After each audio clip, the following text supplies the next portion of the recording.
이제 두 번째, 금세기 최고의 투자 방법이라는 펀드. 그 비밀을 파헤쳐 볼까요? 펀드란 다수의 사람으로부터 자금을 끌어모아서 주식이나 채권 등에 투자한 뒤에 수익을 나누어 갖는 금융 상품을 말합니다. 내가 펀드를 사면 나와 같은 펀드를 산 사람들의 돈이 합쳐져서 수탁회사로 갑니다. 수탁회사는 돈을 보관하고 있습니다. 그럼 자산운용사의 펀드 매니저가 투자를 결정하게 됩니다.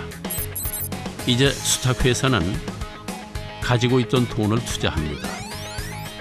그리고 거기서 이익이 나오면 투자한 비율대로 나누어 주는 것입니다. 그러나 분명히 알아야 할 것은 펀드는 저축이 아니라 투자라는 겁니다. 투자라는 말은 한마디로 다 날릴 수도 있다는 뜻. 펀드는 어디에 투자하는지에 따라서 주식형, 채권형, 혼합형으로 나뉘어집니다. 주식형은 고수익이 가능한 만큼 위험이 큰 고위험 상품입니다. 그렇다면 수익이 높고 위험은 낮은 상품은 없는 것일까요? 고수익과 저위험은 완전히 배치되는 개념인 것 같습니다. 그래서 그런 상품이 있다고 하면 제가 먼저 투자해야 될 것 같고 제가 아는 바에는 그런 상품은 없는 걸로 알고 있습니다. 그렇기 때문에 펀드를 고를 때는 자신의 목적과 투자 스타일에 맞는 것을 골라야 하는 것입니다. 방금 보셨지만 내가 은행에서 펀드를 샀다고 해서 은행에서 펀드를 운영하는 게 아닙니다. 은행은 그저 펀드를 파는 판매자와 돈을 맡아두는 수탁자의 역할을 할 뿐이죠. 실제 펀드를 운영하는 것은 자산운용회사에서 하는 것입니다. 내 돈을 이렇게 많은 전문가들이 운영해 준다니 고마운 마음이 드시나요? 하지만 알고 있지 않습니까? 세상에 공짜는 없는 법입니다. 자, 일단 판매회사인 은행이나 증권사는 나한테 펀드를 팔면서 수수료를 챙깁니다. 팔 때 받는 경우를 선취, 나중에 받으면 후취, 또 90일 이전에 다시 팔고 싶으면 수익금의 70%를 환매 수수료로 내야 하는 것입니다. 펀드에 투자를 하면 내 돈을 내가 10만 원을 냈는데 펀드 통장에 찍히다 보면은 9만 9천 원이 찍혀 있단 말이죠. 이 1,000원이 뭐지라고 궁금해하시는 분들도 있고 아예 그것도 모르시는 분들이 있으세요. 그러면 이제 10만 원을 넣었는데 내 통장에 원금에서 9만 9천 원이 찍히는 이유는 선취 수수료로 1,000원이 빠져나갔다라는 의미가 되는 거거든요. 그뿐이 아닙니다. 수탁회사와 투자운용회사에는 매년 보수를 주어야 합니다. 펀드가 잘 나가서 50% 이상의 이익을 낼 때는 그래도 괜찮습니다. 거기서 일정 부분을 떼어주면 되는 것이니까요. 하지만 수익을 못 냈다고 보수를 안 주는 게 절대 아닙니다. 미안하다 이렇게 깎아주지도 않습니다. 결국 원금에서 주어야 되는 것입니다. 수수료를 뭐 100만 원, 200만 원씩 이렇게 수수료를 계산하고 하더라고요. 그 서류를 보니까. 근데 그것은 수수료에 대해서는 사전에 설명 없이 일방적으로 수수료를 이제 계산을 했고요.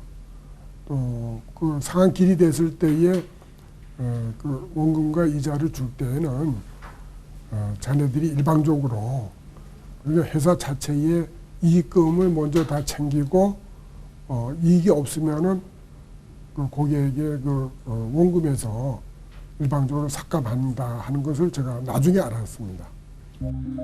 보통 판매 보수가 1% 높을수록 투자자의 수익률은 0.31% 낮아진다는 통계가 있습니다.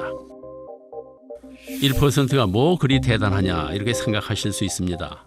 그런데 매월 40만 원씩 투자한다고 했을 때 9%의 투자 비용과 딱 1% 차이 나는 10%의 투자 비용을 계산해 보면 이렇게 큰 차이가 납니다. 그러니 수수료는 0.1%라도 아껴야 되는 것입니다. 그런데 여기서 끝이 아닙니다.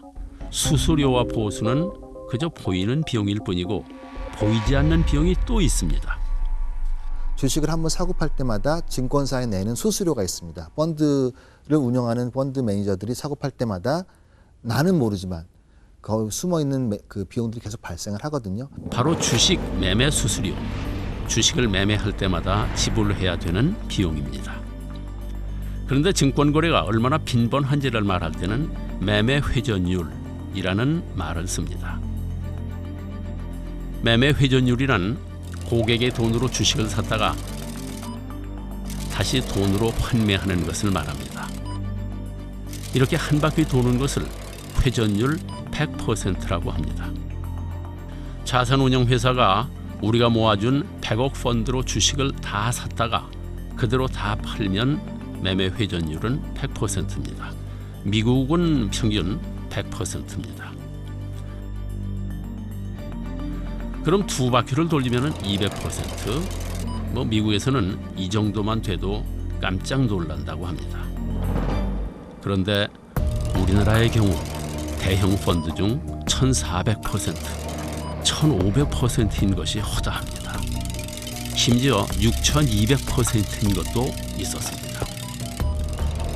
회전할 때마다 매매 수수료를 지불해야 하는데 이렇게 회전율 높으니 그 수수료 또한 만만치 않습니다. 그러니까 펀드를 살 때는 꼭 매매 회전율을 확인해야 되는 것입니다. 주식이나 채권을 사고 팔 때 거래 비용이 발생을 하는데 많이 회전율이 높다라는 건 많이 사고 팔았기 때문에 투자자들이 모르고는 있지만 지불해야 되는 비용들은 많아진다는 거거든요. 자, 그럼 이쯤 해서 궁금해집니다. 도대체 어떤 펀드를 골라야 할까요? 우리의 목표는 손실은 최소로 줄이고 이익은 최대로 키우는 것. 종류도 많고 이름도 하도 길고 복잡해서 모르겠다고요. 다행히 펀드의 이름은 일정한 형식이 있습니다.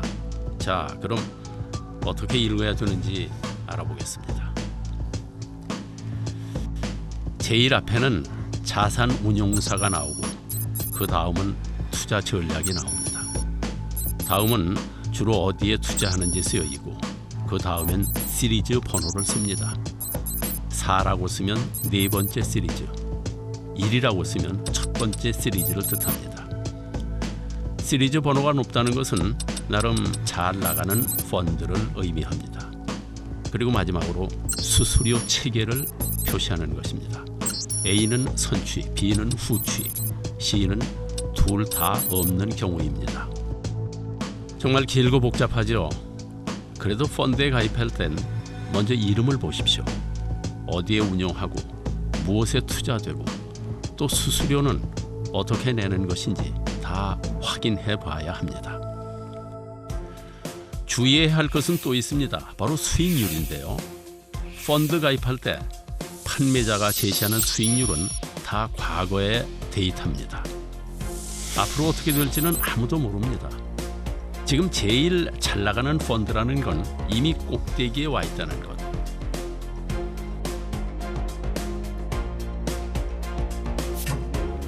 그러므로 수익률만 보고 판단하는 건 위험한 일입니다. 고수익 상품은 고위험 상품임을 잊지 마셔야 합니다. 또 수익률이 좋다고 이 펀드 저 펀드에만 투자해서도 안 됩니다. 자산을 부동산, 예금, 펀드 등 각각의 특성을 고려해서 분산해서 투자해야 합니다.